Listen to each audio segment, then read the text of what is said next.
Good morning, everyone, and welcome to the New Media Show. Of course, my name is Todd Copper, and I want to welcome my co-host, Mr. Rob Greenlee. Good morning, Rob. How are you?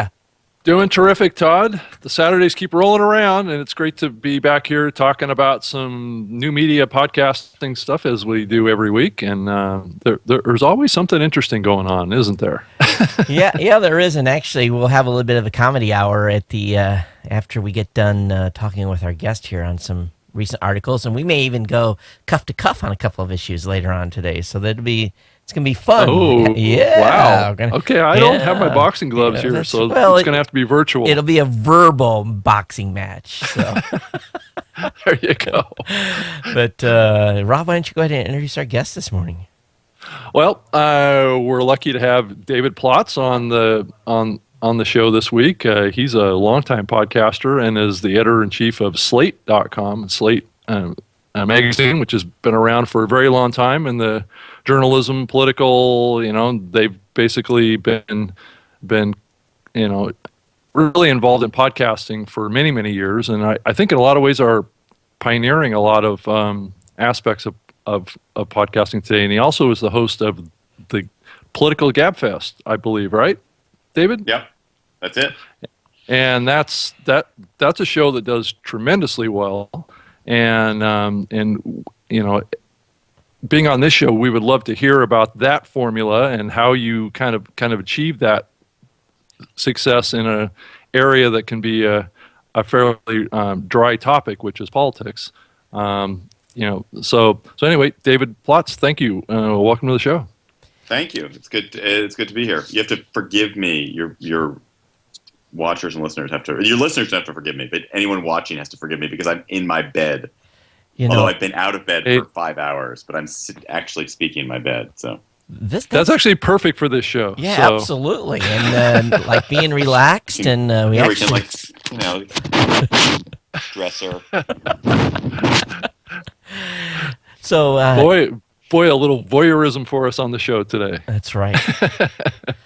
David, I was reading, of course, Rob was nice enough to send over a few links to me for me, and I was reading up on, basically your Wikipedia entry and everything else, and it looks like you've been in Washington, D.C. for a while, and I love that city. I wouldn't want to live there, but why don't you give us a little detail on your background and stuff so the audience gets to know you? Sure. I wouldn't want to live there either, but I do. I'm the editor of Slate, and I've been at Slate for 18 years, since before Slate launched. So I've been doing digital journalism since the very, very dawn of it.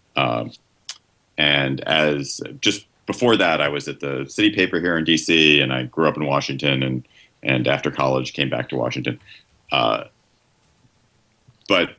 at Slate, I wrote for a long time. I was an editor. I've run the place for a while, and then written a couple of books, one about a sperm bank, a genius sperm bank, another about the Bible. And then for maybe the past 8-9 years, something like that, I have been one of the hosts of the Slate Political Gabfest, which is a very popular weekly podcast about politics that I do with John Dickerson and Emily Bazelon. And it is the kind of marquee show of the Slate network of podcasts. We have now, I don't know, eight or so regular podcasts, including the newest one is a daily podcast that Mike Pesca, who was NPR's sports correspondent, we took him from NPR, and he's hosting a daily news, current affairs, culture podcast called The Gist, which has gotten off to an incredible start in the last 6 weeks. And we've made, so Slate is a digital magazine. We have 30 million readers. We're known for being really smart and funny and contrarian, experimental, and mostly in print. But in the past 5-7 years, podcasting has become a marquee activity for us. It's perhaps the most important thing we do in terms of Slate's reputation, in terms of our brand reputation, in terms of reaching the kind of really smart, really engaged audience that we want to have. Podcasts are the tip of the spear, and they've become a good business for us. And even more than a good business, they become a good way to spread the word about how smart and excellent Slate is to the world. So anything I can do to raise up podcasting and raise up Slate Podcast in particular, I want to do. So let's do that. Sounds good.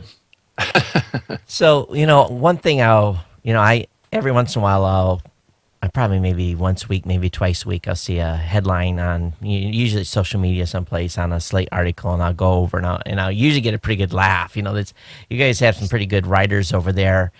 Is the genesis of Slate from the very beginning to be witty? Was that the goal at the beginning to for a better word, just body slam people from time to time, but do it with humor? So the founding editor of Slate was a man named Michael Kinsley, who had been the editor of Harper's Magazine. He'd been the editor of The New Republic, and he'd been the first host of CNN's Crossfire, which was the first kind of cable news yelling at people show.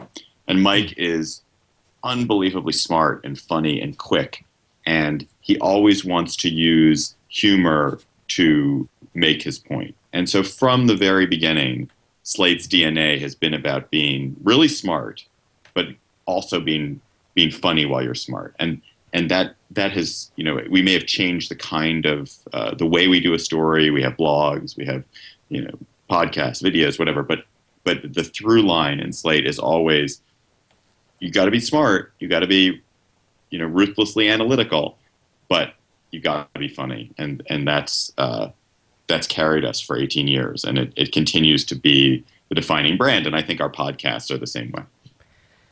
And it's kind of reminds me, and I'm not going to, maybe this isn't the perfect analogy, but my dad used to say, if you can make someone feel like a dumbass without really telling them they're a dumbass, you've succeeded. And it's not necessarily the closest analogy, but it kind of, because sometimes I read your articles and I just I'm sitting here chuckling. I'm like, yeah, that's perfect. You nailed it. Hit the nail on the head. But so did the podcast then kind of roll off into the same type of? Because I don't think be honest with you, and I apologize, I haven't listened to any of your guys' shows. That's okay. That's what's Will Rogers is a stranger's friend I haven't met yet. You're just a future podcast, Slate Podcast listener.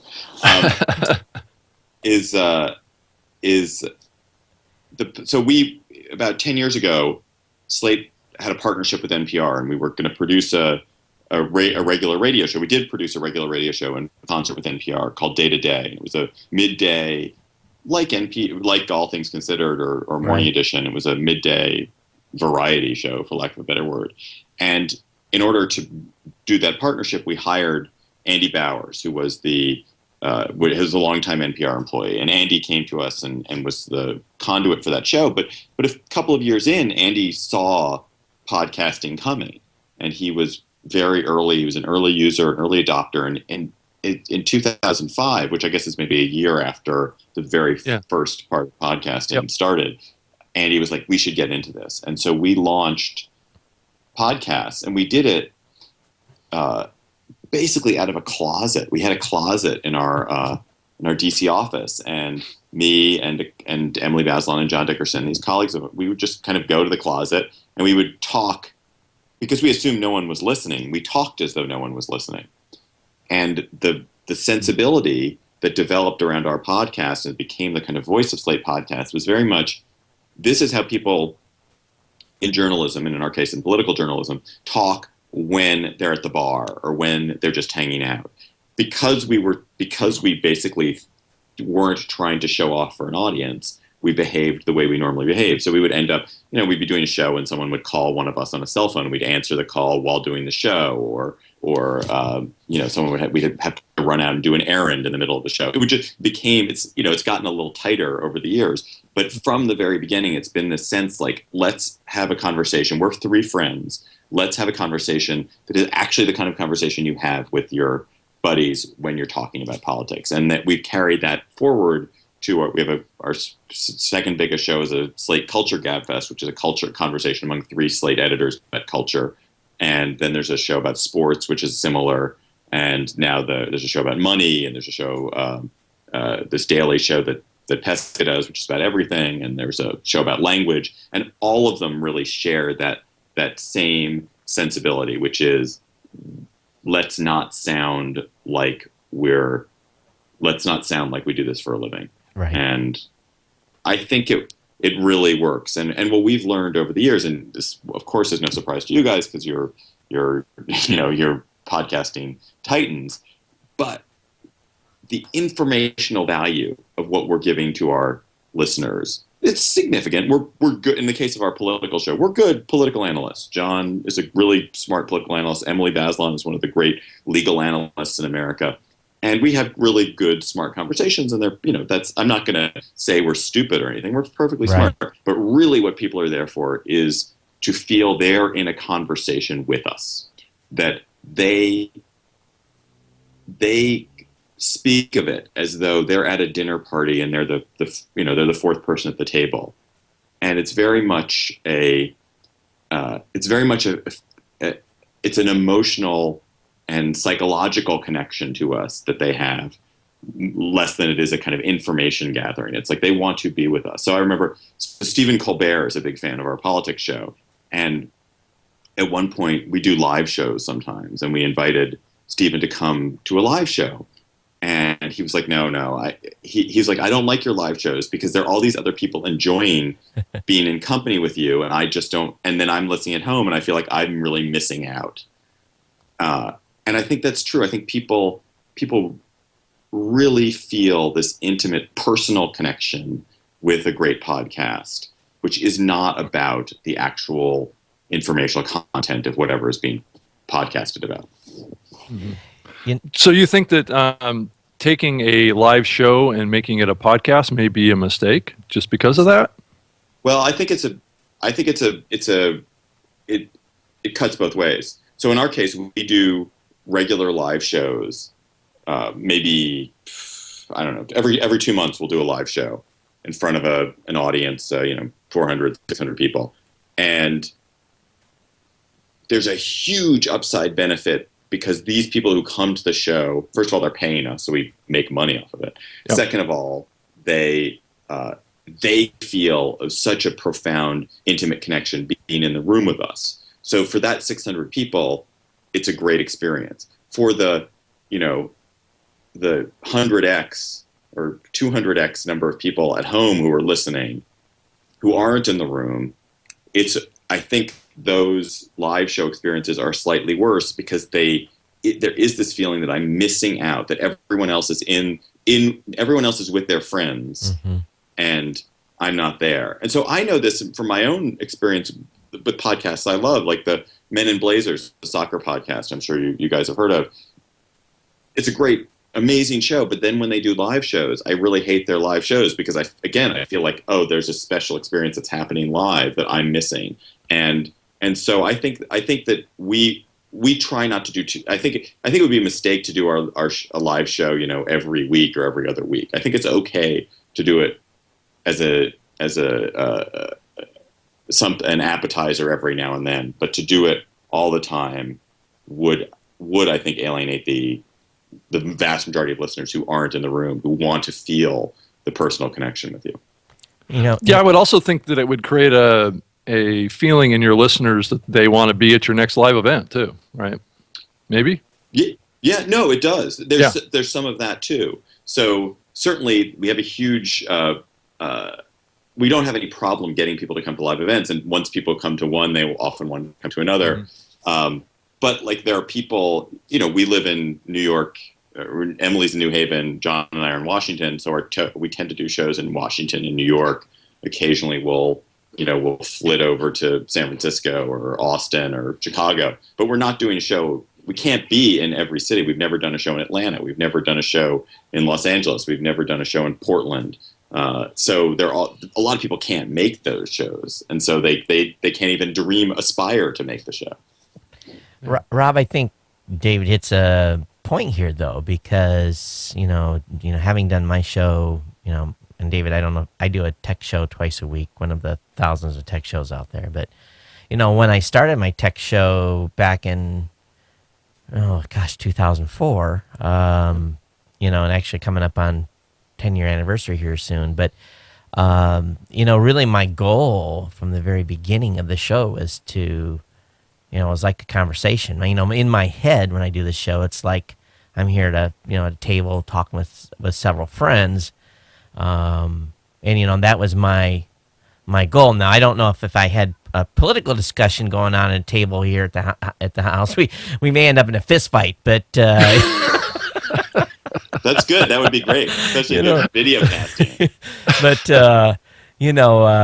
it is you hit upon a point here that I think all of us that do podcasting understand that there is a true intimate relationship that we have with our audiences that is so different than radio isn't able to achieve that, and I think I don't know why it's so different here, and maybe it's because we're not focused, having a commercial break every 6 minutes. We can actually have a conversation and discuss things.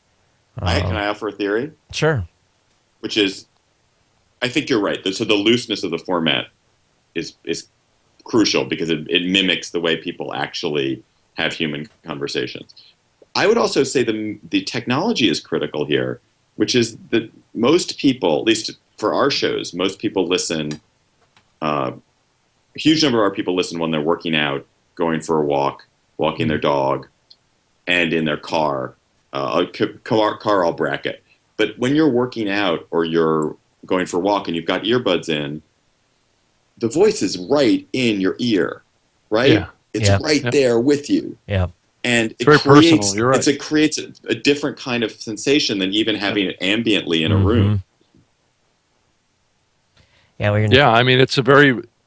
It definitely is a very personal connection. It's almost like, you're talking to one person. I think it's really, really good to somehow in your content to refer to singular instead of plural too, just in a general sense always. And what do you mean? Some of these, don't refer to your audience as everyone or all or that type of reference. You're speaking to one person. Everybody that's listening to your show needs to think that they're the only person listening to that. That's good thought. That's a really good point. And on broadcast radio and big broadcasters, they tend to think, their audience, right? Or I'm broadcasting.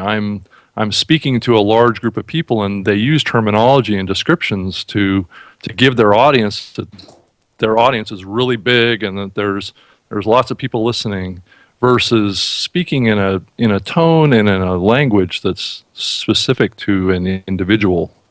Yeah. And what I also find on my side, and I don't want to digress too far here, but when I started doing video, I had to remember that the listening audience can't see, so I have to always remind myself, the large majority of the people that are listening versus watching. So if I bring something up on the screen on my computer and show it to the people that are doing the video or watching the video, I have to describe it to the listening audience, or just pisses them off. They email me. I go, that was a good description of that thing that that thingamajig that you showed, and so you have to balance that.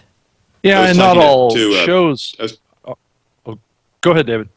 I was talking to Peter Sagal, the host of Wait, Don't Tell Me About This, and he was, and I realized when he described this to me that it's actually brilliant. So that's a show that's done live before an audience every single week.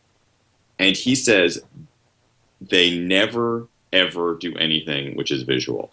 They never do anything where the audience in the theater gets some advantage over the audience at home. So if you notice, they're doing there's a feature on there which is It's Not My Job, where they have a famous person. That famous person calls in. The famous person isn't in the room with them. The famous person always calls in and is just piped over loudspeakers to the audience. Everyone is listening to everything in that show. So even though it's a live show, it is the listening experience is the same in the room as it is at home.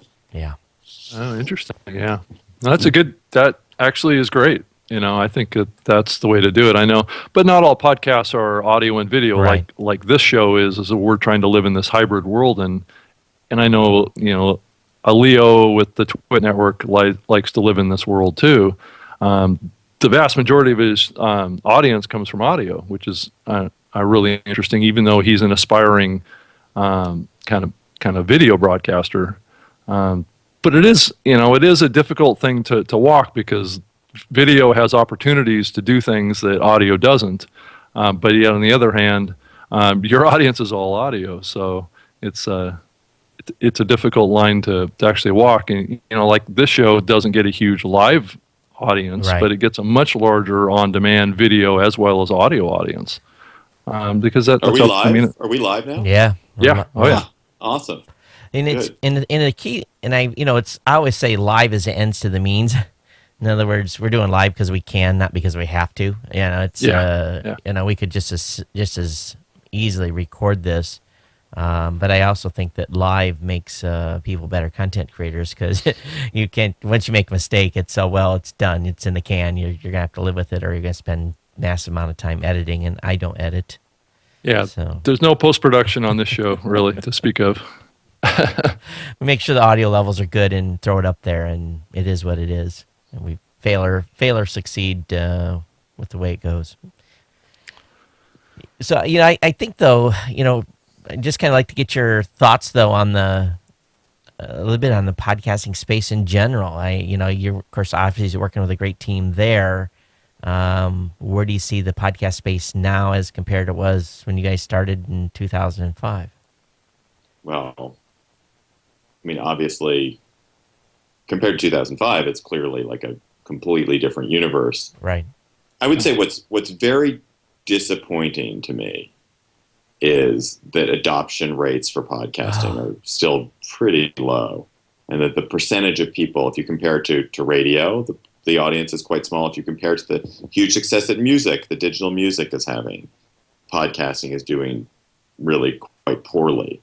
And I'm not smart enough to know whether this is a technology issue, whether this is laziness, what it is. But so I think that's the first piece to me is, as great as I think podcasting is, the overall audience, sorry, I'm just picking the cat hair off me. The overall audience is disappointing, not growing fast enough. Now, once you set that aside, you sort of say, like, what's our universe? The people who exist, the people who are podcasting, the people who are listening to podcasts. God, it's a great field. It's amazing. And the addiction that once you can get someone to be a podcast listener, the way they become addicted to it, the way it becomes how they navigate their world of entertainment is incredible. And I think I saw a stat, and it may be like one of these complete bourgeois NPR stat that is actually not true at all, but that the average podcast, someone who listens to one podcast, the average podcast listener listens to 11 hours of podcasting a week. Now, maybe that's not true, but it sure matches my experience and the people I know who listen to podcasts. Once someone is in, they are in. They become an addict. It's like, they're on that heroin all the time. They're just shooting up all the time. So that's great. What hasn't followed is the advertising hasn't followed in the way that I want. I know that, Rob, this is something you're working on. It's something that I guess the mid-roll people are working on. It's something that we think about all the time. But the fact that the array of advertisers is quite limited is very disappointing. The kinds of advertising are, it's not nearly, considering this is a digital medium, the targeting is not nearly good enough. Considering how good the ads we're doing are, I mean, I know the CPMs are really high on paper, but considering how great those ads are and just how much time podcasters put into doing host reads and really putting their heart into it, the CPMs actually seem kind of low compared to how much effort is going into the host reads. And then I think in the space that we're in, which is kind of the thought leader space, not comedy. We're not in comedy. We're not in tech, which are obviously two huge areas. I'm disappointed that in politics and in culture and in well, not sports, but in politics and culture, the growth of podcasting hasn't become essential in those areas, the way it's become essential in tech, the way it's essential in comedy, the way it's almost essential in sports. Like, I'm still waiting for it to become obligatory for anyone who is a political writer or thinker of any note to have a podcast. That hasn't quite happened yet.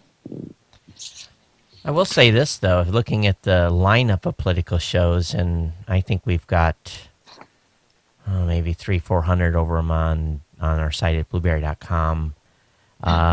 They definitely are a good outlet for both sides of the fence, whereas talk radio is primarily dominated by the right. There's definitely a good mix of shows on the podcast side, on the basically both right and left, and some down the middle, and some on either edge. But there's a good mix there where you just don't see that on particularly the AM dials. Right, that's true. I guess what I'm thinking is more like, if you look at for example, I think one of the top political podcasts is the Rachel Maddow show. Mm-hmm. But what is that? That's just I assume, I've never listened to the podcast. I assume it's just an audio cast of a cable TV show. Right. That's exactly all it is. That's weak. That's Yeah. weak. Why doesn't Rachel Maddow, who's a wonderful talker, why doesn't she have a show? Why doesn't she, do an actual audio podcast? That would be so much better. Well, David, her show is basically storytelling. So, I mean, she basically peels apart, an onion on a kind of a story that's in the news, but kind of pulls it apart and looks at it from a different perspective. So it's very kind of it's not so much a news program as much as it's kind of like she's peeling the onion on it, right? So it's very much a storytelling thing, and I think it does work as a podcast more so than most kind of TV shows that have been turned into podcasts. I've been a fan of the show for a long time, so I see exactly what she's doing, and it connects with an audience. Withdrawn. I've never listened, so I withdraw. Yeah. So anyway, I think it's good. But to get back to what you were saying earlier a little bit about the podcasting space, I tend to agree that things have progressed very slowly in lots of ways in the podcasting space. But also, I think we need to keep in mind that this is a new medium, and it takes a long time for a new medium to find its footing, to find its monetization. Can I ask the question about that of you guys? Because this is the question that I sit and bang my head around. So if you think about adoption of digital music, or you think about adoption of internet video, like those are, and digital music is not 100%, but it's the adoption rates for that much greater than for podcasting. And if you compare podcasting to terrestrial radio, again, terrestrial radio, 90% of people still listen to terrestrial radio, and podcasting is 25%, 27%, something like that. Why doesn't podcasting get YouTube-like numbers? Why is it so much harder to get people into it?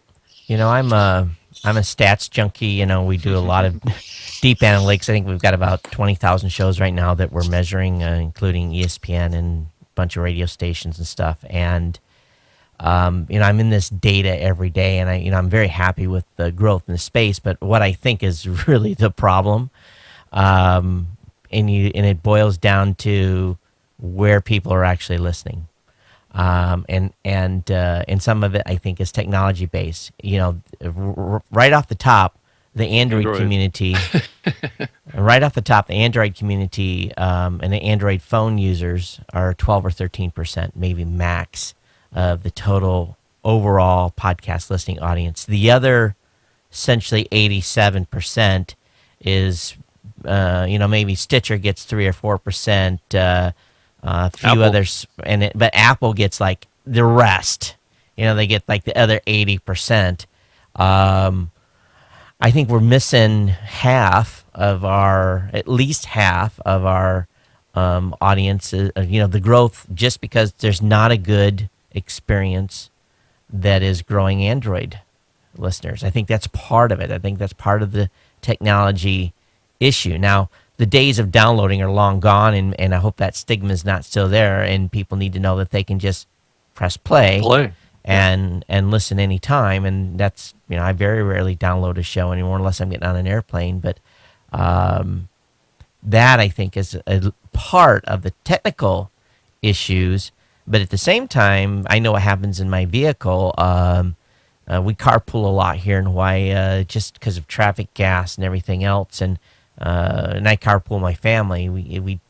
My kids go to a school that's about 15 miles from here, and it's normally an hour commute for those 15 miles. But when I'm in the car and I look in the rearview mirror, I got a daughter on an earphone, son on an earphone, one kid doing something on a Slate. My wife's doing something with the iPad, and I'm trying to listen to my show between them all talking to one another. It goes back again to that personal experience. I don't want to listen to podcasts while in the car. I want to have that focused listening. I don't want to be distracted. So maybe that's part of it, but I don't know. Maybe I'm wrong. Rob? Yeah, I think that the opportunity is on the Android side, and then getting people access to the content in a more simplified way that is more personalized to them, I think are key to this. And I think that the car is an important place that is being used for podcast consumption today, but the experience and being able to do it could be a lot better and a lot easier. And I think that's coming. I just think that radio is an interesting mix. If you throw radio into this mix, how does radio and podcasting mesh together here in the future? And I know that I'm kind of sitting at a company with Podcast One that's trying to live in that world of trying to straddle between radio and podcasting and figure that out. Because I'm thinking that it's a difficult balance, because radio is a very different medium than podcasting, really. I mean, at its core, it's spoken word audio, but it's still different. And we talk to national talk radio hosts or regional or local talk radio hosts that want to become podcasters. And what we see is that doesn't translate. Just because you're a successful local radio show host doesn't translate into being a successful podcaster. It's not an automatic, thing, right? I mean, just because you can talk and you can talk about local issues doesn't make you a successful podcaster. And I think this kind of meshing between broadcast radio and podcasting still has to happen somehow. I'm just not, it just hasn't fully played out yet. There's so much more money in the broadcast radio side compared to podcasting today. And that's because the broadcast side is able to reach local audiences much more successfly than podcasting today. Podcasting is go. Yeah. No, sorry. Go ahead, Rob. That was really interesting. David. But can I ask on the Android question that you guys both raised? So sure. If you look at let's say iPhone owners, do we know what the percentage of iPhone owners who listen to podcasts is? Yeah. What is it? It's if you combine iTunes, iPhone, iPad, and depending on, and of course this may include a few podcast apps that are not they're still, what did we talk about last week, Rob? I had the number right in front of us. It was 70-80%, right? Was the grand total? Yeah, but that's so talking about downloads. If you're in the iOS universe, that's not users. I mean, if you are in the iOS universe, what are the chances that you are listening to a podcast? Is it 80%? Or is it? So what I'm saying is, if we suddenly could make Android rates comparable to Apple rates, what percentage of the population would then be listening to podcasts? Oh, it'd be huge. It would be. Well, it would probably be double. Yeah. Yeah, double. At least double. More than double, Rob, because there's only 12% of Android users listening now. So if they, but I don't see that the demographic matches up quite as well with podcasting on the Android side as Apple users. Apple users are typically a lot more educated, at least up to this point, have a lot more money. They're much more into into education. They're much more into that kind of stuff. Is kind of my guess. Yeah. I don't know for sure. When we've looked at Android on I don't have the numbers in front of me, but we create an Android. Let's say we create an Android app. does just shockingly small numbers. If we look at if you're looking at who's hitting the Slate site, this is not podcasting, but this is just the Slate site, which is a good parallel for the kind of people who listen to podcasts. But who's hitting the Slate site? It's much. So Android is what, 70% of the market, maybe overall, and it's 20% of the percent of people who are hitting the Slate site. So like the kind of elite audience is just so overwhelmingly in the Apple universe. So check. Now maybe it's. Yeah, go ahead. So check this out, and I pulled up my sheet that I wrote for Pottertainment. If you look at mobile, just mobile only, iPhone 33.5%, podcast for iOS 31.5%, Android mobile 8.7%, iPad 7%. Stitcher for iOS 4.03, Downcast for iOS 3.1, Beyond Pod for Android 2.5, Stitcher for Android 1.7, Chrome Mobile 1.4%. So just from there on, there's like 50 others that are like less than 1% or something.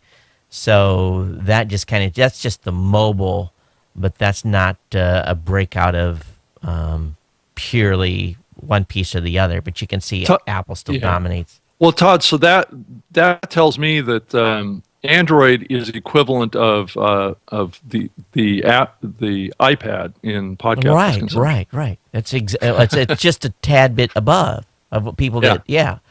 And you think about people, you don't think a lot of people are consuming on an iPad. Now that was out of a 66 million sample for the month of May. That was our sample size. So pretty big chunk.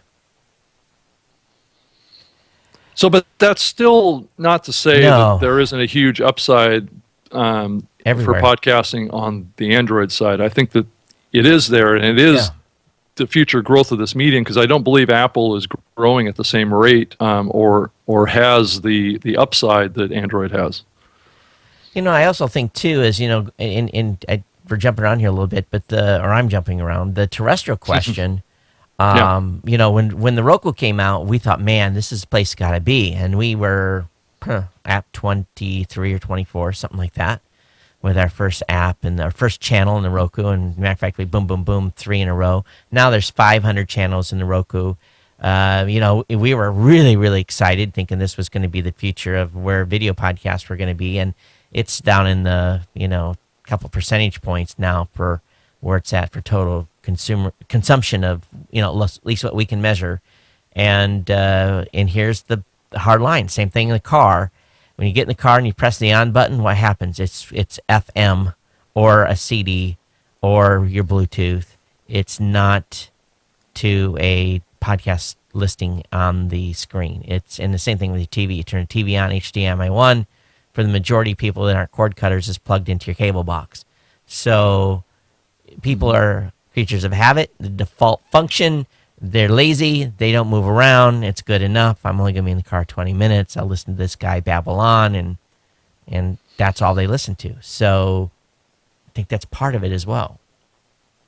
But that's not how they behave around music. That's true. Music, they're using Pandora and Spotify. Yeah. I don't have the numbers. But isn't it true that if you're in your car and you're listening to music, the chances that it's digital music is much higher than the chances that it's a podcast? I would agree totally. Well, and also I think music in general is just a much more popular medium too, and it's not a different experience either. I mean, it's not different content, and I think that's the other part of it too. Yeah. And hey, David, I wanted you to talk a little bit about your new show, The Gist, and what you're accomplishing there. And I think Mike's, a very kind of talented radio guy, and just wanted to get your thoughts on that show and what's making it successful. I think it's an analogy that Mike Penske is a very unique talent, but just wanted to get your thoughts on why you think that show is so successful, and is there some lessons that can be learned for other podcasters in that? Sure. So it's a new show. It's called The Gist. It's a daily show that's hosted by Mike Pesca, who was NPR's a sports reporter for many years, and he's somebody who I'm sure if you've heard any NPR show, Mike has sub-hosted it. If you've heard, wait, don't tell me Peter Sagal goes on vacation, Mike hosts it. Tell me more, Mike hosts it. So he's a guy that he's been in the NPR stable for many years, but has never had his own show. And he's for a long time has been like one of the guests on our weekly sports podcast. And when NPR did a round of buyouts last year, and Mike thought, they're not giving me a show. Why don't I go do a show on my own? And so we were like, yeah, let's do it. And so we've launched this daily show. It's now 6 weeks old, as I think I said. The format is a couple of interviews, each running 8 minutes or so. One is usually harder. It's kind of on the news, although it's not like he's not getting, Senator Lindsey Graham talking about his new bill. It's much, it tends to be people who are slightly askew to the news, maybe is the better term. And then a second interview is kind of a more cultural figure or more whimsical. And then he does a monologue at the end called the Spiel. And it's going 5 days a week. It gets up, 6 o'clock or so. We see it as a companion piece. You've listened to maybe you've listened to All Things Considered, and you're looking for the next thing. And the gist will keep you company for the last half hour or last 20 minutes you have. I don't think Slate has never done something in all the time I've been here which has had such a universally positive response. Mike is a hyper talent. His gift for speech, his gift for spieling, his gift for interviewing are profound. And so we're trying to create a new habit in people, because I don't think the daily podcast is something most people are accustomed to. It's hard to do anything daily. It's hard to shower daily. But what we're trying to do is say, like, this is something that will always be there for you on a day. And the audience has been great. It's already, each daily episode isn't our biggest, but overall the show, because it's on 5 days a week, is already our biggest show. And it's fun. And I think the question is whether you can habituate people to listen to something not once a week, not twice a week, but really every single day. And yeah. We'll see. I don't. You guys may know better. Are there successful daily podcasts? I don't know. Yes. Yeah, there is. And yes. Matter of fact, one of the earliest lasted about 5 years before he burned out. But he was a one-man show. But I know he did tech news. Right? Yeah, but he was, man, that show was what was it called? It was SDR News. And he basically did a review of he did Slashdot. Yeah, it was called Slashdot, originally. Yeah, he did a review of Slashdot, Dig, and Reddit. Yeah. Yeah. But it wasn't on Slashdot. It was it reviewed stuff that was on those sites, kind of headlines, and it was like a 15-minute show, and he did really well, but he had no one there to help him produce or, walk away from the studio when he got done. So, but that show was huge. That was one of the first. Rob, you know of some too, right?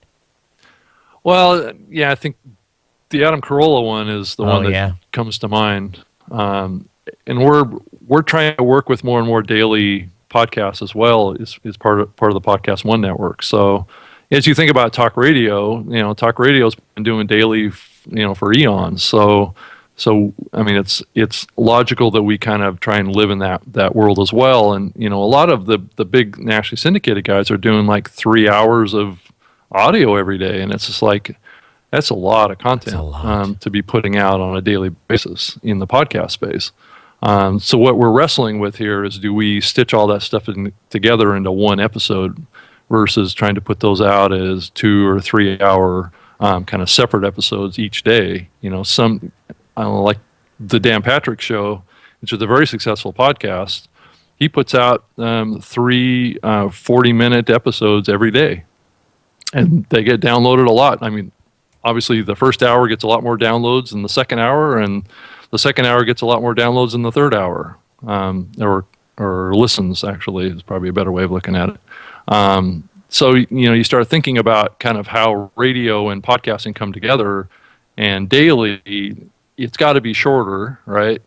It can't be as long as talk radio, because talk radio is a tune in, tune out situation, as we all know. Right. And a completely different consumption pattern. And I think that's the challenge that bringing radio and podcasting together is that people listen to mostly full shows on the podcasting side. Radio, they tend to listen to partial shows.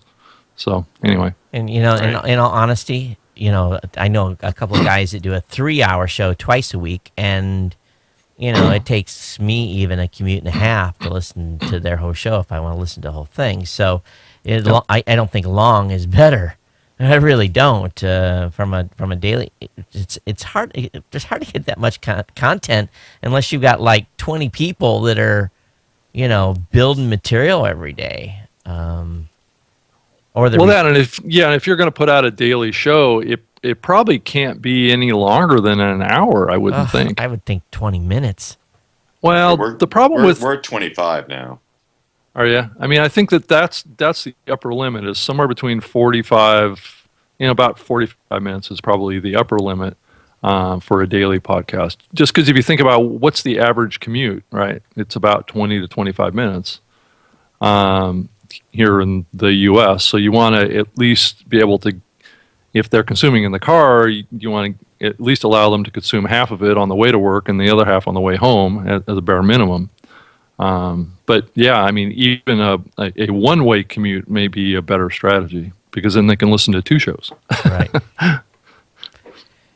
Yeah, I think the daily stuff can, and the advertisers love it too because the repetition rate's up, and that's one of the challenges that that we have with the advertisers is that, I want to buy, I want to buy 12 spots. I'm like, well, that's for over 3 months, and they're like, ugh.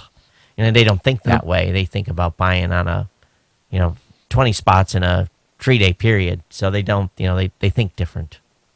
Especially the radio buyers, at least. Mm-hmm. Right. So, one thing I forgot what I should have wrote it down. Yeah, it's kind of an interesting spot. Do you guys think, though, going back to, I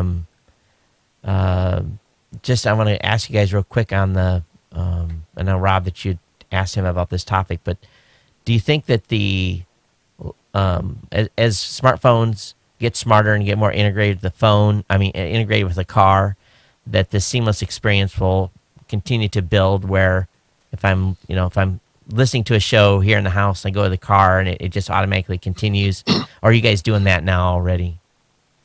We aren't doing it now, but I assume that is a fairly simple problem and will be solved in in a year or two, considering how fast the technology seems to be moving. But that's not something that we tend to follow whatever the technology is. We are not leading it. I would hope that the car manufacturers, they got it, they have got to have in their minds to be able to monetize the dash. And, I think at some point the reign of AMFM being choice number one when you turn on your radio in your car is going to go away. And it's largely because it's a platform now for them to make money, ongoing revenue. Right. So it's got to change. Though I don't think that the AM/FM dial is going to go away. The question in my mind is, how is it going to be represented in the car? Is it going to be like a tune-in where it's live streaming radio and people stop tuning into broadcast? I mean, kind of like over-the-air analog broadcasts? Or is it going to, or are people going to start spending a lot more time in Spotify and podcast apps or Stitcher or those type of apps going forward in the future? But I do agree, David, that I think and Todd that I think that experience of listening to something on your portable device or your mobile device and then getting in the car and the device knowing that you're getting in the car and and continuing that experience on the speakers in the car, I believe that the context of mobile is coming. And and your device is going to know what you're doing, when you're doing it. It's kind of freaky in a way when you think about it, that your device is going to be so smart that it's going to adapt to what you're doing. But I think that's what's coming, and it's not here yet. But I think we're getting closer. You start looking at Google Now, and you start looking at the Siri integration in mobile, and this context around sensors, and once we all start wearing watches again, right? I'm sure we're all going to be wearing watches a year from now, right? Yep. I don't think so, but I think that's going to slowly build, and eventually these things are going to be built into our bodies somehow. I mean, I'm really getting out there now, but it's coming, where the context of data around us is going to influence how we consume media and where we consume it, and I think it's going to be good. I'm actually looking forward to it. I'm getting tired of holding my cell phone up while I'm driving the car trying to figure out what podcast I'm going to listen to. Hey, right. Rob, we're almost at the top of the hour. I want to respect David's time. I know he's got a hard out here at the top. Yep. David, just for the audience, if you want, if you can, just a real quick rundown of the shows that are at Slate, how to find the podcast. Just give that elevator pitch. Sure. So Slate produces a series of podcasts. You can get them all on iTunes or on your favorite podcast app. The show I host is called the Slate Political Gabfest. There's another very popular show called the Slate Culture Gabfest, which deals with the news in pop culture, music, TV for the week. There's a show called Hang Up and Listen, which is a great sports show. There's a show called Lexicon Valley, which is about language. There's a show called Slate Money, which is about money and business. There's a show called Mom and Dad Are Fighting, which is about parenting. There's a show called the Double X Gabfest, which is about women's issues. And our newest show is the daily podcast, The Gist with Mike Pesca. And all of those you can find by searching for Slate in your app of choice. But in iTunes in particular, if you search for Slate, you'll pull up any of these excellent shows. And they're fabulous. They're great. They're what podcasts should be, in my opinion. Well, we want to thank you for your time and spending time with us on a Saturday. I hope you had a nice, relaxing show with us. I did. I have my cats are here with me, and the kids are silent. So how bad could it be? I'm in bed. I'm in bed with cats and teddy bears. I'll have to admit I'm jealous because I like cats, but my wife absolutely hates them. So it was one of those compromises I made when we got married. But whenever I see someone with cats, I'm like, man, I wish I had a cat. Well, it's safe to say we're all cat guys here. Yeah. So I don't know. I think it's not a very masculine that's why thing we to podcast, be saying. probably. Yeah.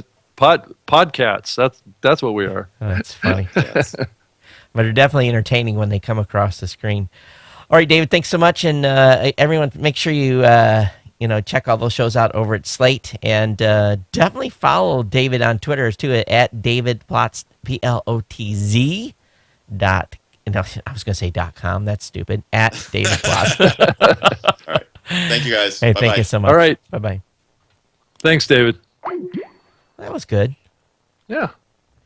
That He's a good guy. I wanted to get him on. I mean, he's been a big fan of the podcaster space, and he and Andy Bowers are really putting a lot of focus on this area and want to see podcasts succeed. And they're making some significant investments and they're trying to figure this thing out, just like all the rest of us. So I think it was great to have him on. He's a very likable guy. He's the kind of guy I'd like to hang out and have a few beers with and just chit chat, so I can see where he has definitely him. And I'm intrigued now. I want to listen to their show, but, very personable. And I think that's a big part of this space too, being personable, right?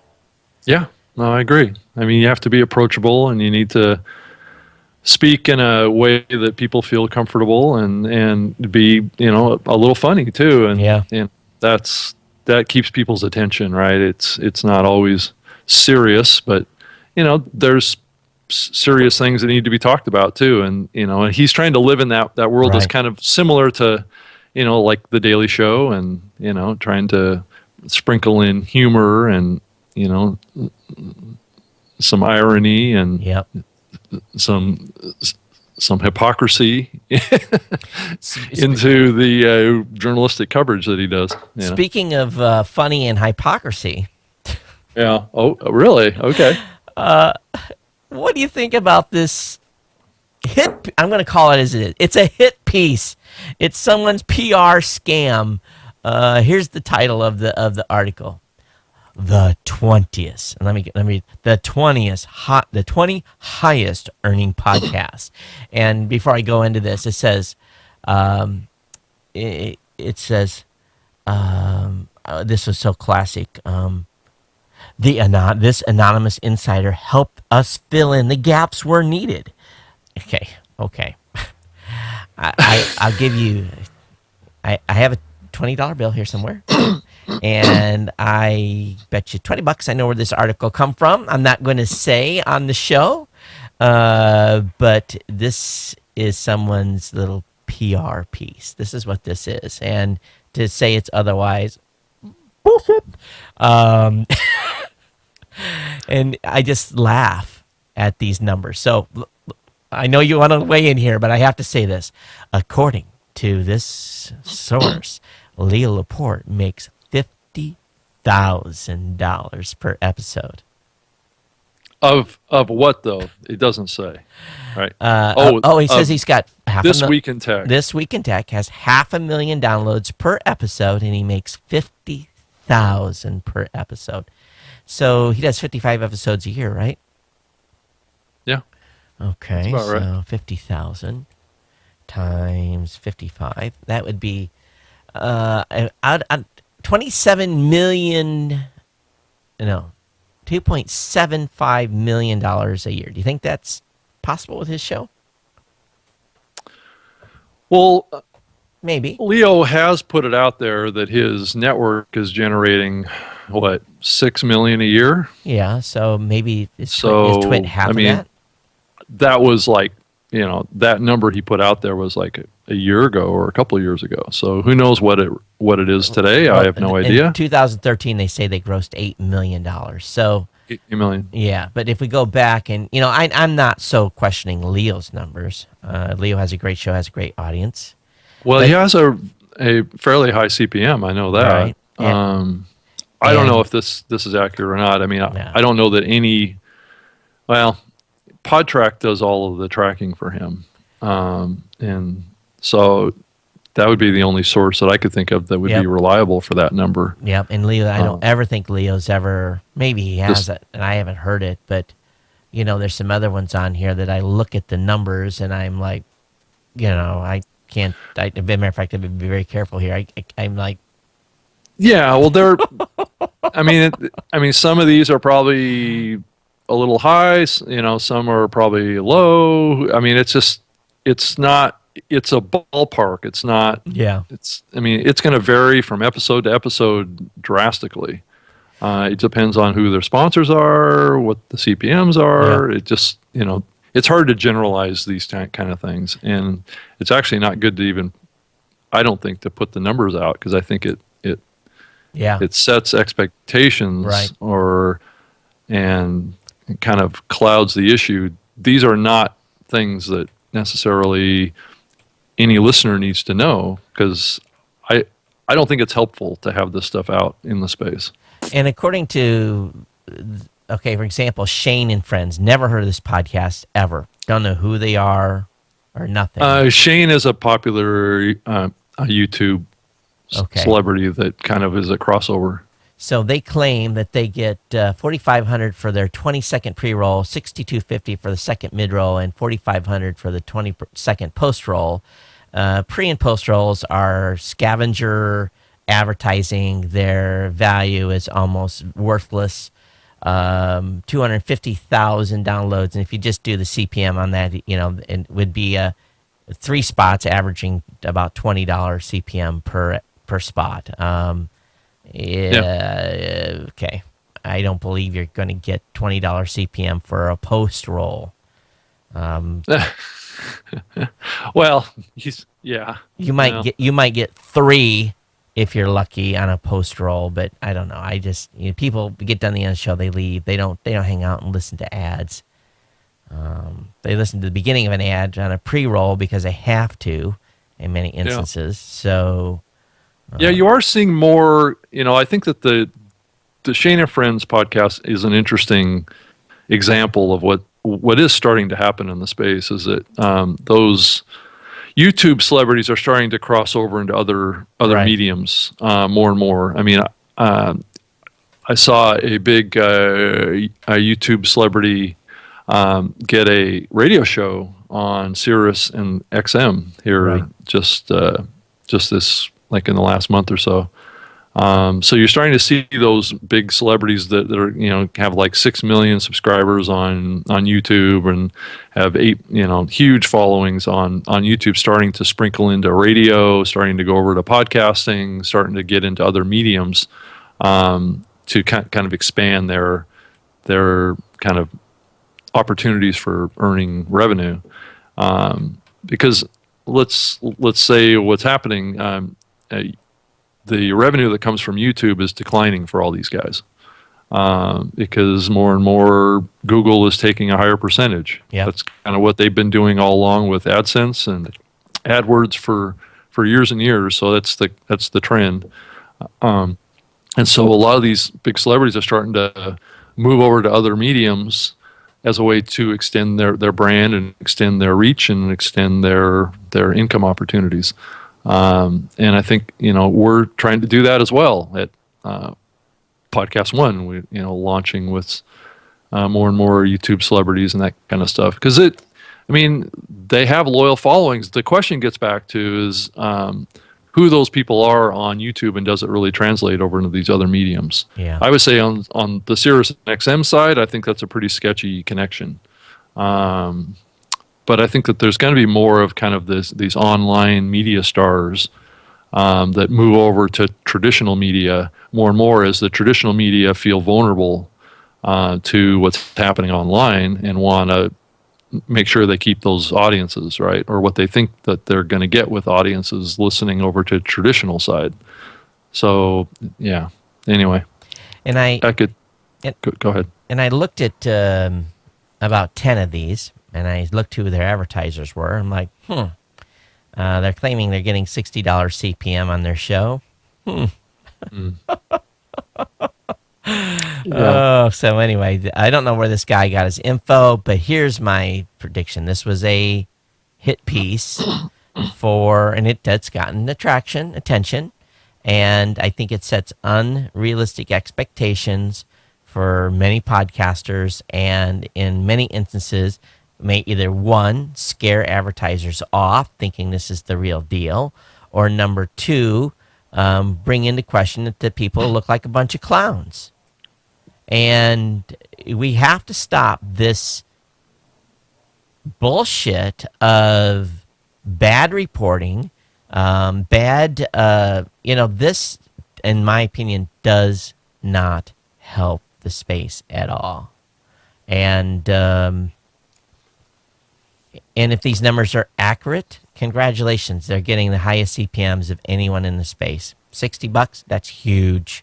Well, Todd, they would never put out numbers that weren't like at their peak. So maybe these shows did one generate that show? Kind of, or a couple of shows that generated that level. So they're obviously going to put out what the peak revenue would be on a per episode basis, not what the lowest number is, right? And it's not going to be an average. Yeah. They didn't say anywhere here it was an average.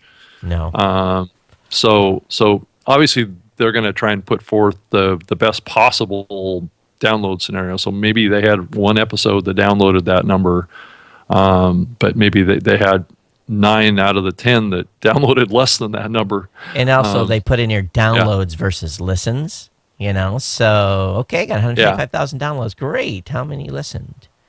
Well, we can't really know that anyway, right? Yeah, to a certain extent, we can know that now. And I think I agree with you. We can certainly get close to knowing that. Well, and that's, I hate to say, but that's, I don't hate to say it. It's the reality is that The broadcast radio side has freaking no idea. Well, it now because people are large, are clicking play. Yeah, And more and more. Yeah, those folks we can tell. The folks are downloading, but the folks are clicking play. We can tell exactly how much they listen to a show.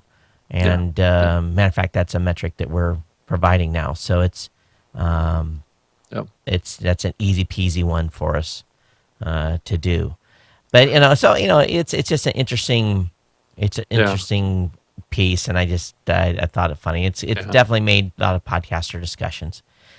Well, I think one good thing about it, though, if I can find one good thing about it, is that it does communicate that there are podcasts that are making money, right, and there are podcasts that are gathering fairly large audiences, and I think that helps somewhat the credibility in the space, whether or not the numbers are entirely accurate or not. Yeah, I think it does help a little bit with the credibility, because that's one of the problems that the space has always had, is this perception that it was a garage, hobby kind of medium, right? And I think we need to change that perception. And I often, people always ask me, because I've done my show for a number of years. They're like, "Well, how much do you make?" And I said, "I make enough money to live in Hawaii and support my family." And my show is my income, and that's my tech show. And then they can do the math themselves and knows what it costs to live here and everything else. And, and I'm not by far rich, but I'm at the same time, we're doing okay. It can be done. I think that's the bigger message, right? It can be done. Yeah, but it takes. You've been doing it for a very long time, right? And you're not going to, unless you're a one-hit wonder, like, there's a few of those that have been out there, but, unless you come right out of the gate hard, it takes time. There's no guarantees out there. I'm seeing at Podcast One, just because you're a big celebrity doesn't mean you're going to be a big hit as a podcaster. Yeah.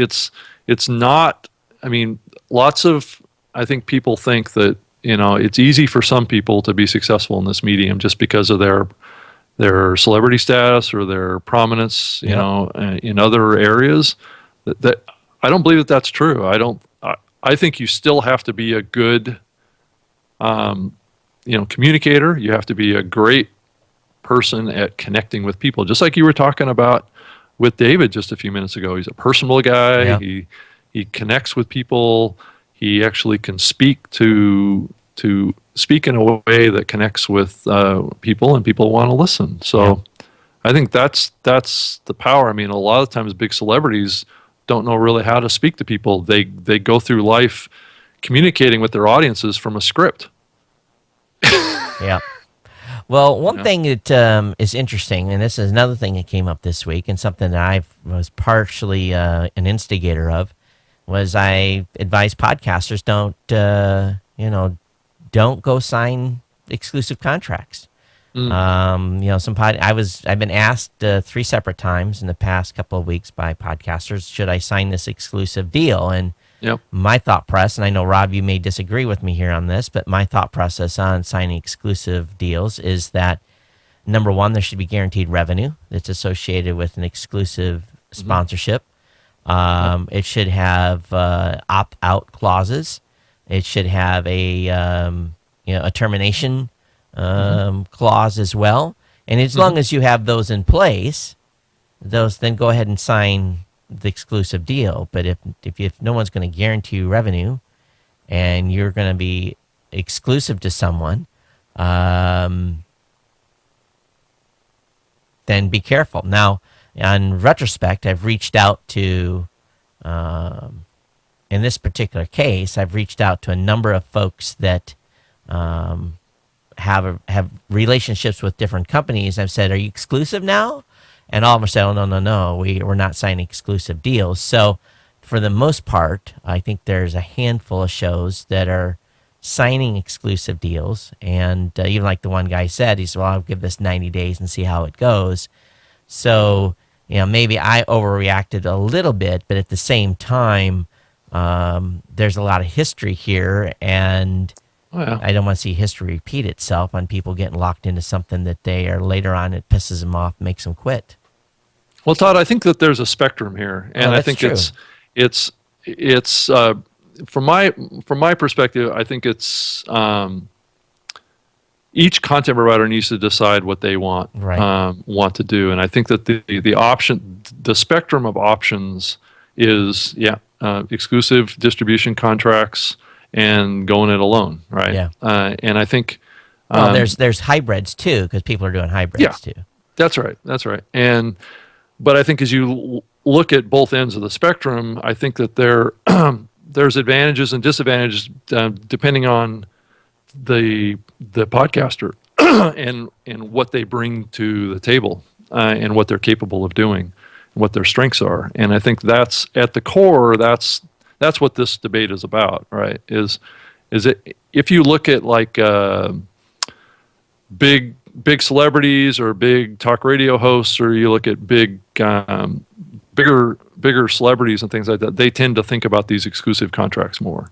If you look at more guys like you and I, we're going to look at going it alone, maybe doing a hybrid, right? So I think that there's a place for all these, and it depends on, a lot of talent that we deal with at Podcast One, they don't have the technical chops to do it themselves or to be independent or the time or anything. They want somebody to just handle it all for them. So, and do all of the production, the publishing, the getting the sponsors and all that stuff, and then they're off doing something else. They're doing a TV show or they're doing other types of things. So we're really a service business in some ways. And in order to pay for that, you have to have revenue that comes in from a revenue share, and it's a like a 50-50 proposition, right? We're not going to make any money if we don't make you money, is what it kind of sets up. So there are some advantages to doing a deal like that. But that probably only applies to 1 or 2, 3% of all the podcasters. No, I don't disagree with there. that. I think that's exactly true. But to say that never do an exclusive deal, I think is kind of missing that 2 or 3%. For the average podcaster that's out there. That's right. And here's the thing: what's going on, and to me, it makes me kind of laugh a little bit. And Rob, this is a challenge you face that I don't face. Is that I'm an equal opportunity advertising provider. I provide to everyone. I don't. We don't care the show size, big or small. We work with everyone. Where you have to focus, and you and Midroll have to focus on the big shows, and there's only so many big shows. So where I feel my scale is pretty wide, and you have to focus on a narrow, taller. I'm wider and a little shorter. You're narrower and taller. In the end, if we probably compared apples to oranges, it would probably be about the same. I would totally agree with that. I think, but different companies choose where they put their focus, right? I mean, we're focused on the kind of bigger shows. Yep. You're focused on kind of more the larger number of shows that aggregates into a big number of. And we still work with the bigger shows. It's not that we don't. Yeah. No, that's right. But I would say that the vast majority of the shows that you work with are more at, not at the big show range, but kind of middle to long tail range. Probably 100,000 listeners or below. That's probably where, per episode is where we're probably at for the majority. Yeah. So if you look at it from a, like a chart, like we did last week with the apps, right? Yeah. It's like big shows is like, it's the squidging of. Yeah, exactly. Yeah. It's like 10% of all podcasts are in the or less are in the 100,000 or and up range. Yeah. And then 90% are in the less than 100,000 down range. And we tend to focus on that 5 to 10% of all podcasts as our core. That's not to say that we will always be focused on that. Right. It's just that's where our orientation has been, at least at Podcast One, coming from our CEO who built Westwood One, right, on the radio side, and this kind of hit kind of approach, right? Yeah. You know, And it makes sense. It's obviously because, that's the model he's used to working with. And, let's just put it this way. You have and don't take this the wrong way that are listening or watching. You have less sheep to herd. That's true. That's true. But it also is, it's been really fascinating to me to see that Hollywood culture come into podcasting, because it's like there is very low tolerance for a show that doesn't perform at the first episode. And it's just like TV, right? When you think about it, right?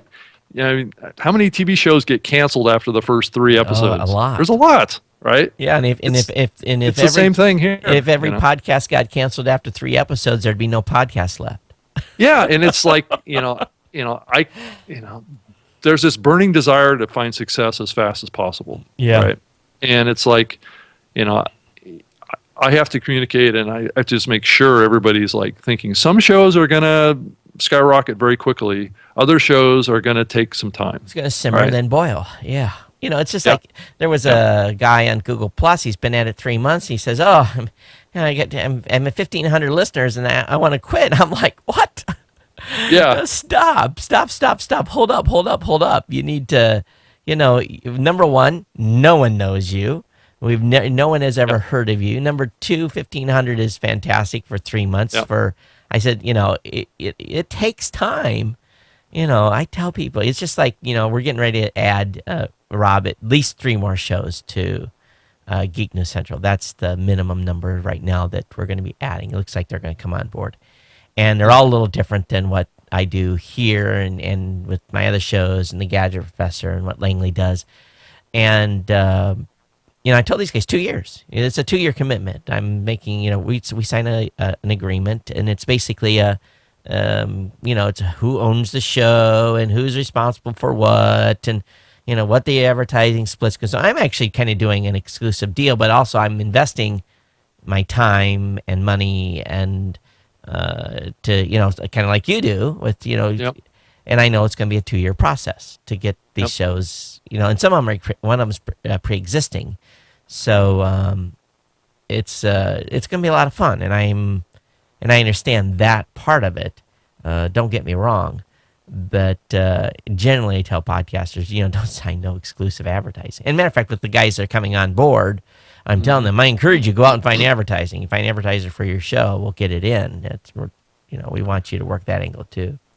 Well, and also if you're a content provider and you sign an exclusive with a network, you're going to expect that network performs and brings you advertisers and brings you revenue, and it puts a lot of pressure on the relationship too. Right. I mean, everybody has to perform. The show host has to get the downloads and the listen and the audience, and the network has to perform on delivering dollars to based on that audience, and it's an exchange of responsibility that is more like what the relationship was for many big talk radio hosts too, and that's the analogy that we're trying to live in, and it's a high pressure world. I mean, if we have a problem with an episode that goes out, the immediate thought is we're losing downloads, right? We're losing revenue. There's a direct relationship to success of a podcast and revenue, and you have to think of it that way. And that's why shows can get killed quickly, because we're looking for a show that's gonna do that, gonna perform. And I think too, we all understand the medium's a little different, and patience is a virtue in this space, and. Boy, I tell you, we've developed a lot over the years. I think, having talked to David, he's feeling some of the same. It's interesting because person after person after person that we talk to, there's this underlying. Well, I'll say it the way it is. It's the what the fuck. It's also frustration. It's like what is going on? Why? And we all get it. So we've all drank the Kool-Aid. Yeah. And excuse my language, but that's really what it boils down to. We're like, Yeah, I mean, I've been wondering about this concept of, where's the audience, in the future going to come from? Yeah. I think David raised that issue, again today. Is like, Yep. I've been thinking about this for a long time. Is well, where's the big growth spike going to come from, or is it just going to gradually build over 25 years? That's, and it's, I'm not saying that I'm going to provide that solution, but I'm definitely, this is one of the things that, is percolating, and starting next week, we're going to start, Blueberry.com's numbers are going to start increasing dramatically. We're going to start, changing the model up a little bit. We're going to make an announcement to the entire community on Monday on what's happening. We feel that there's just not enough secondary exposure to shows out there, and we just want to hopefully, we hope some other folks come in and help with this, but we want to grow the space beyond iTunes and iOS, and it's got to happen. And if we could get as many Android listeners as we can iPhone listeners, we'll push past 100 million active unique listeners per month. That would be very easy to hit that number. And if you get to that point, then you are, you're forced to be reckoned with. Because, in all honesty, it's the media doesn't pay attention. It's a volume. It's at this point, it's a volume game for all of us to get more people to listen. Yeah, but it's also gonna proportionally increase everyone's costs too. So there is and there's a price to pay for that too. Yeah, and luckily audio is pretty cheap, so it's But we just have to keep evangelizing it, and we'll keep our fingers crossed and hope things go well. I'll have to talk about it next week. We're not ready to announce yet, but we're ready to announce something really cool to our hosting customers. It's a unique feature that no one else has, and I'm awesome. Pretty excited about it. And, I have to give it all credit to Angelo. He's the one that came up with the idea. I shouldn't even say anything because everybody's like, what the hell is he talking about? What they going to announce? So next week, not next week, but because I'm going to be off next week. So are we still on track at some point here to have a kind of a remake of the show here? The hope is when I come back on June 13th that we will be a short few days away from being able to launch the new site. Now, yeah, I know. Yeah. Because I told Angela, I said, I got 3 shows. I want to launch them in July. That means I need the new site ready to go. Where are we at? And so he was able to put out a bunch of fires last week after we finished up our programming for one of our clients. And I tell you, it's amazing. People come to us and say, well, we want this. And we're like, oh, that was a really good idea. And, there's some pretty cool stuff coming down the pike. But anyway, you got anything else, Rob? Well, has there been any feedback that's come in on the show from the last few weeks? Or no, it's been pretty quiet. So you guys need to pummel us a little bit, and email Rob and I here. It's Todd@newmediashow.com or Rob@newmediashow.com. Reach out on Twitter. There was some stuff on. I think we had saw something on Twitter the other last week or a week before. Yep. But you podcasters out there need to give us some feedback as well. Rob goes to great lengths to get great guests like David, and we want to hear your feedback. And actually, I need to go look at the stats. I haven't even looked in a month, so it's it can be a little tough to get guests this time of the year. More people are taking vacations and stuff, but there's a couple people that I've reached out to that will be really, really interesting to have on here, and they'll be in here in the future. Podcasters and folks that are actually not, or maybe have played in the space a little bit, that are doing stuff in social media. I kind of want to mix it up a little bit here going forward. not be necessarily so heavy in podcasting. Kind of get back into some more kind of regular new media topics versus always podcast topics. So more to come.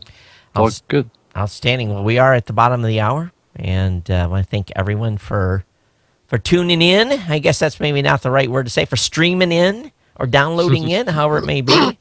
And thanks so much for being here. Rob, 2 weeks off. I'm out on the 3rd of July, heading actually kind of your way almost. I'm coming to LA for the National AYSO Soccer Tournament, and then we're going to Disneyland, and then I'm going up to San Francisco. My wife wants to go up and see some tourist attractions up there, tourist traps. So we're going to do that, and then back to Honolulu the 13th of July. So I'm going to have the whole gang with me. So American Express and Visa, you're welcome. Yeah, exactly. So no shows on the 5th? No shows on the 5th and the 12th. The 12th. Oh. That's right. Yeah. My wife went Android last night. Uh-oh. And I have to say it very quietly. We have 3 Samsung Galaxy S5s. My daughter's getting one, and my son's getting one. And I'm the lone iPod user here in the house. And I'll be honest with you, after playing with that Galaxy S5 last night for about an hour. Well, Todd, now you know why Apple has to come out with a bigger screen phone here in the fall. That thing is down. And I played with them before, but never an extended amount of time. That thing is flat out sexy, clean, bright. Yeah, they have to. I'll give them until the iPhone 6 release to make a decision, but I think that they're going to have a 4.7 and a 5.5, which will put it in the range of the world that I've been living in for a while now. This is a 6-inch, but this is a game changer. I mean, it's like holding a laptop in your pocket. Yeah, that's what she said last night. She says, I don't need to have my tablet out as much. And so what do I do? And the first thing I got here last night was I canceled her tablet hosting plan, and she's going to tether it. Verizon has this new thing called I don't know, you basically you pay for the phones, and it gives you a cheaper rate. 3 phones, 10 gigs per month, $145 is my bill. So not bad at all for a new plan. But anyway, enough on phones. Thanks, everyone. All right. Yeah, thanks, everybody. We'll see you next time. Aloha.